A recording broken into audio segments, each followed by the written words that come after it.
en prélude à la célébration du 25e anniversaire de la déclaration du programme d'action de Beijing. Il a été lancé au Togo la plateforme 1000 jeunes filles. Maître Michel Noussouessi-Agué, bonjour.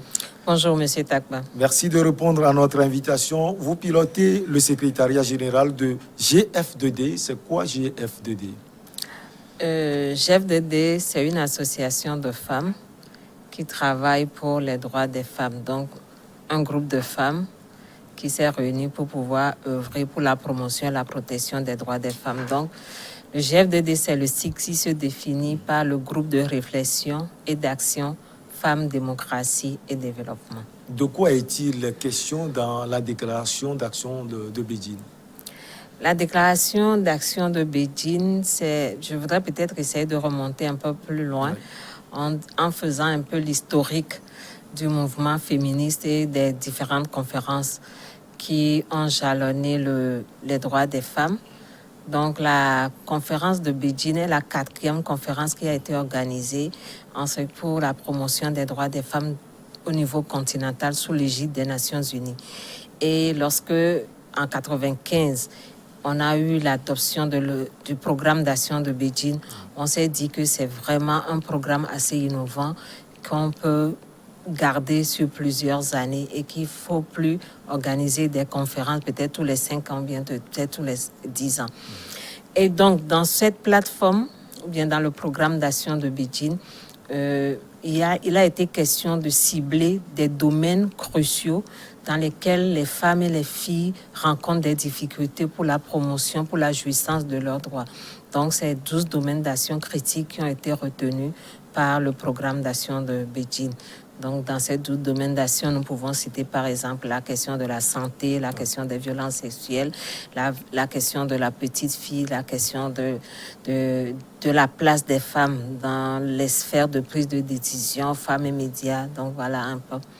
Voilà, 25 ans après la déclaration de Beijing, est-ce que les lignes ont-elles vraiment bougé en matière de promotion du genre au Togo et à quel niveau précisément? Oui, si nous disons que les lignes n'ont pas bougé, je pense que nous serons en train de nous mentir à nous-mêmes et de dénier un peu les avancées qui ont été obtenues en matière de promotion bien de droits des femmes d'une manière générale.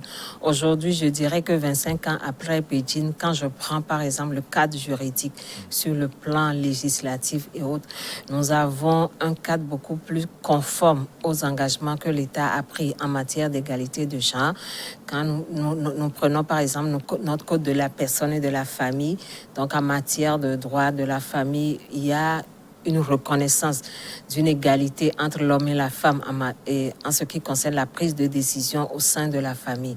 Nous prenons par exemple le code pénal plutôt, où on a des dispositions pour pouvoir protéger les femmes contre les violences qui leur sont faites, que ce soit les violences physiques ou bien les violences morales et autres au sein des foyers.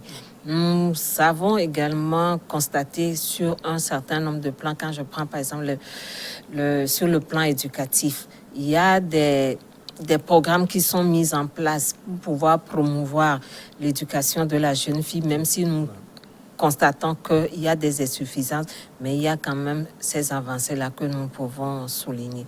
Donc en matière de participation également de la femme à la prise de décision, nous avons aujourd'hui dans notre pays des femmes qui occupent des postes stratégiques comme la femme qui est au niveau de la primature, une femme au niveau de l'Assemblée nationale. Oui, maître, il vient d'être lancé donc une vaste campagne Génération Égalité. Au fond, égalité de quoi par rapport à quoi? Oui, égalité de droit. Égalité en matière de droits essentiellement parce que depuis plus de 70 ans, on a adopté la Déclaration universelle des droits humains. Nous avions adopté d'autres conventions au niveau international. Au niveau national, notre constitution dit l'homme et la femme sont égaux en droit et en dignité. Mais dans la réalité, nous constatons qu'il y a toujours des problèmes qui se posent. Donc, l'égalité, c'est toujours faire en sorte que sur tous les plans, surtout sur le plan de la jouissance des droits, que l'homme et la femme puissent avoir les mêmes chances, les mêmes opportunités d'accéder à l'éducation, d'accéder à la santé, d'accéder aux opportunités en matière de travail et pouvoir bénéficier des avancées sur le plan professionnel.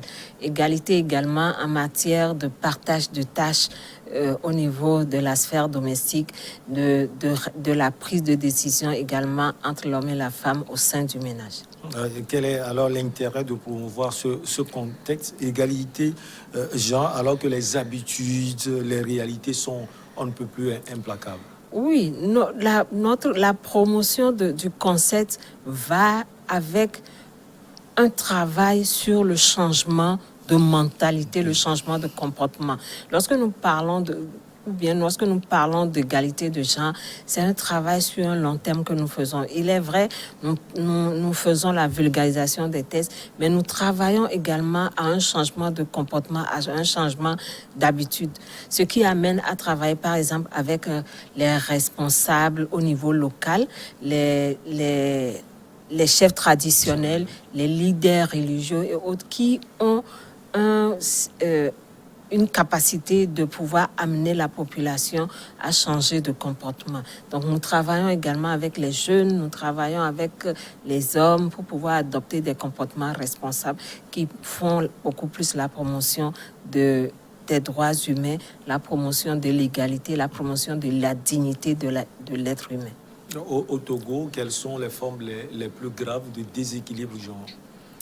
Nous l'avons dit tout à l'heure que c'est vrai que sur le plan juridique, nous avons une certaine égalité sur le plan juridique. Dans les tests, notre constitution dit l'homme et la femme sont égaux. Mais dans la réalité, nous continuons par constater des pires formes d'inégalité, des pires formes de discrimination. Je commence par la question des violences basées sur le genre. Lorsque nous voyons dans la plupart de nos milieux, nous constatons que ce sont les femmes et les filles qui sont souvent victimes de différentes formes de violences, que ce soit les violences sexuelles, les viols et autres, les violences physiques où on se retrouve avec les femmes qui sont au sein de leur foyer, qui sont encore bastonnées, giflées, injuriées, parce que l'homme se considère comme quelqu'un qui a la force physique, quelqu'un qui, au sein de la société, est considéré comme supérieur à la femme et que lorsqu'il y a des problèmes, il faut forcément faire usage de cette force physique-là. Nous voyons également sur le plan de l'éducation, c'est vrai qu'on a mis en place des mécanismes pour permettre aux jeunes filles de pouvoir aller aujourd'hui à l'école. Quand on commence par l'école primaire, on constate qu'on a beaucoup de petites filles qui sont à la maternelle, à l'école primaire, mais lorsque nous constatons l'évolution collège, lycée, on commence à constater qu'il y a une réduction du nombre des jeunes filles. Donc, il y a également ce problème du maintien des jeunes filles dans le système scolaire, et leur protection contre les différentes formes de violence en milieu scolaire.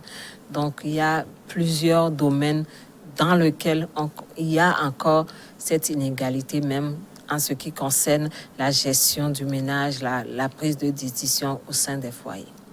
Il a été créé une plateforme 1000 jeunes filles pour faire entendre leur voix et leurs opinions. Pourquoi 1000 jeunes filles? Pourquoi 1000?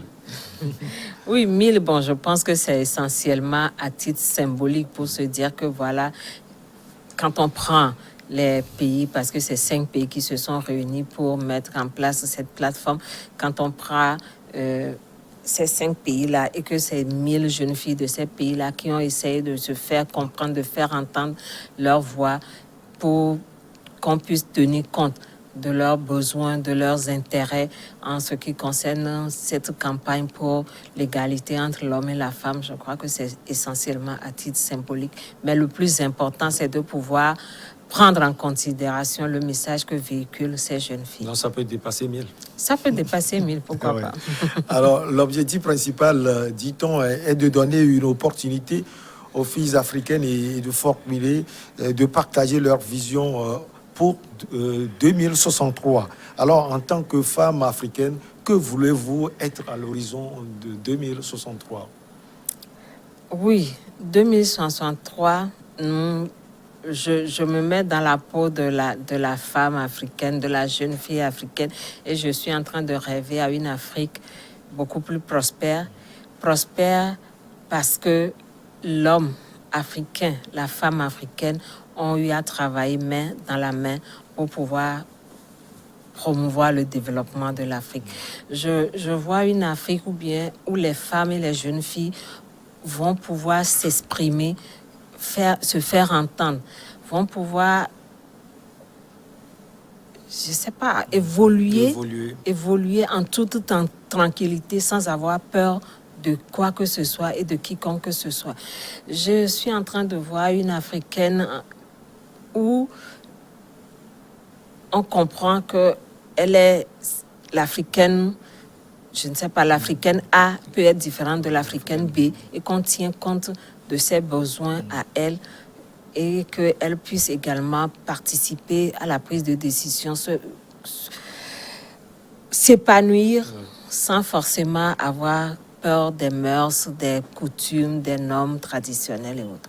Maître, comment vous mettez la jeune fille africaine ou bien les femmes africaines qui sont dans les campagnes les plus éloignées dans votre combat, dans votre lutte? Oui, les jeunes filles, les femmes qui sont dans les campagnes sont au cœur de ce combat-là pour l'égalité.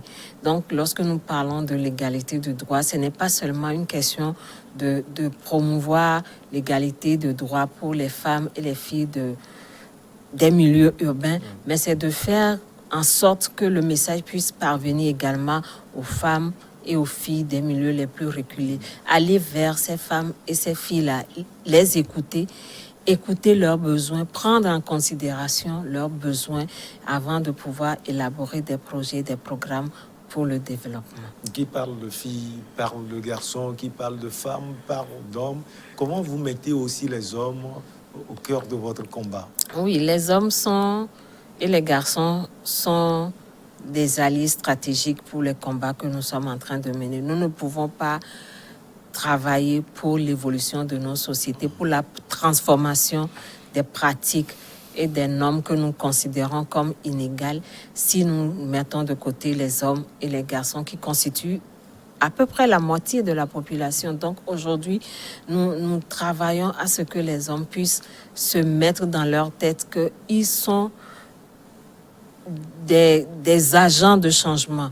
Par eux, le changement de la société peut également, nous pouvons atteindre le changement souhaité en travaillant avec les hommes et les garçons. C'est pourquoi nous nous disons il faut aujourd'hui promouvoir l'engagement des hommes dans ce combat pour l'égalité de genre. Il faut promouvoir une masculinité positive, comme on le dit. Donc, amener les garçons et les hommes à changer de comportement. Ce qu'on considérait comme des attributs des hommes et que ces attributs sont utilisés à mauvais escient et qui ne promeut pas le développement de la société, qu'on ait plutôt des hommes qui soient des vecteurs de changement, qui ont des attitudes positives qui vont dans le sens de la promotion de l'égalité de genre et de la dignité de l'être humain en général. Vous avez créé un cadre précis pour pouvoir dialoguer ou pour pouvoir parler avec eux? Bien sûr, bien sûr. Quand je prends par exemple, notre organisation, nous avons un cadre où nous travaillons avec les hommes. Nous faisons également des formations à l'intention des hommes, surtout ce qui concerne l'égalité entre les genres. Et au-delà de cela, nous sommes membres d'un réseau d'organisations qui font la promotion de l'engagement des hommes qui est Men Engage Togo. Donc, c'est un réseau qui existe au niveau africain et dont le Togo a adhéré. Et à partir de 2019, on a mis en place au niveau du Togo la session togolaise de ce réseau-là. Donc, au sein de cette organisation où le GFDD est membre, nous travaillons essentiellement à ce qu'on ait un changement de comportement et de mentalité des hommes et des garçons. Et au-delà, Et de cela, nous avons également d'autres programmes qui nous permettent de former des jeunes gens, des garçons, déjà à partir des collèges, pour qu'ils puissent déjà adopter des comportements beaucoup plus responsables. Selon vous, maître, quels sont les obstacles réels à l'épanouissement de la femme tel que vous l'entendez? Oui, je crois que les obstacles sont essentiellement culturels et plus ou moins économiques. Culturels en ce sens que nous avons plusieurs siècles, plusieurs années adopté des comportements et changer ces comportements doit prendre du temps. Donc il faudrait que dans un premier temps qu'on puisse d'abord travailler sur les questions de l'éducation. L'éducation entendue comme l'éducation que nous recevons dès le bas âge à la maison à travers nos parents et autres. Commencer par changer l'éducation de la petite fille, du petit garçon, ne pas donner une éducation cloisonnée où on dit voilà, le garçon doit avoir tel comportement, telle attitude, la fille doit avoir tel comportement, telle attitude. Il faut déjà, dès l'enfance, faire comprendre aussi bien à la petite fille qu'au petit garçon que tout ce qui concerne les rôles sociaux, qu'on soit garçon ou qu'on soit fille, on peut pouvoir exercer ces rôles-là. Mais au-delà de cela aussi, quand je parle des obstacles sur le plan économique, c'est essentiellement le manque de ressources financières qui font que certaines femmes n'ont pas cette indépendance sur le plan économique et qui les amène à adopter des attitudes beaucoup plus... qui les amène dans une situation de vulnérabilité dans leur relation avec leur conjoint ou partenaire. Ça, c'est au niveau du Togo, vous menez une lutte. Est-ce que vous élargissez ou bien vous avez des relations étroites avec les luttes qui se font ailleurs également, par exemple au Bénin, en Côte d'Ivoire et partout en Afrique? Bien sûr, puisque de toute façon, les luttes qui se font par-ci et par-là sur la question de la promotion de l'égalité genre, nous travaillons tous à partir de mêmes principes, de mêmes concepts. Et nous avons des relations avec d'autres organisations où de temps en temps, il y a des partages d'expériences et il y a peut-être des visites d'échange. Il y a, par exemple, quand je prends la question de la prise en charge des victimes de violences, par exemple, il nous arrive, par exemple, en étant au Togo, d'avoir des cas de personnes de nationalité étrangère ou bien dont les partenaires sont dans d'autres pays où on a forcément besoin d'avoir un partenaire dans ce pays-là pour pouvoir continuer la prise en charge de ce côté-là. Donc, ce n'est pas un combat qui peut se mener en vase clos, mais on a besoin d'avoir plusieurs partenaires dans le même secteur pour pouvoir évoluer dans ce domaine. Quels sont les leviers sur lesquels vous allez continuer par vous appuyer pour pouvoir continuer la lutte au Togo? Oui, les leviers, je crois que essentiellement, nous avions eu à mener de par le passé beaucoup de plaidoyers à l'endroit des autorités publiques. Ce plaidoyer-là doit se maintenir, se continuer pour qu'on puisse adopter de nouvelles lois, toujours dans le sens de l'égalité sur le plan juridique. Mais il faudrait également qu'on puisse continuer également par travailler avec les autorités traditionnelles, les autorités religieuses qui jouent un rôle vraiment crucial dans tout ce qui concerne le changement de mentalité, le changement de comportement de la population d'une manière générale. Aujourd'hui, nous avons la chance d'avoir des communes qui sont mises en place, des élus locaux qui sont beaucoup plus proches de la communauté et des institutions avec lesquelles nous devons également travailler pour que déjà au niveau de la base, qu'on puisse intégrer dans les politiques de développement, dans les stratégies, les questions d'égalité hommes et femmes. Et nous disons que si dans les différentes collectivités, on a des mécanismes qui permettent de pouvoir asseoir l'égalité de genre, ça permettra au niveau national d'avoir de meilleurs résultats. Vous avez dit tout à l'heure que les lignes ont bougé. Vous avez corroboré en disant également que vous avez un lien étroit avec les autorités. Est-ce que vous pouvez nous dire en 25 ans comment ça a marché entre vous et les autorités pour arriver à ce niveau? Je dirais que, bon, peut-être, je dirais en dents de scie, parce que il y a peut-être 25 ans plus tôt, ou bien peut-être 30 ans plus tôt, on n'était pas forcément sur la même longueur d'onde en matière d'un certain nombre de combats pour l'égalité hommes et femmes, surtout lorsque nous parlons de la participation de la femme à la gestion de la chose publique.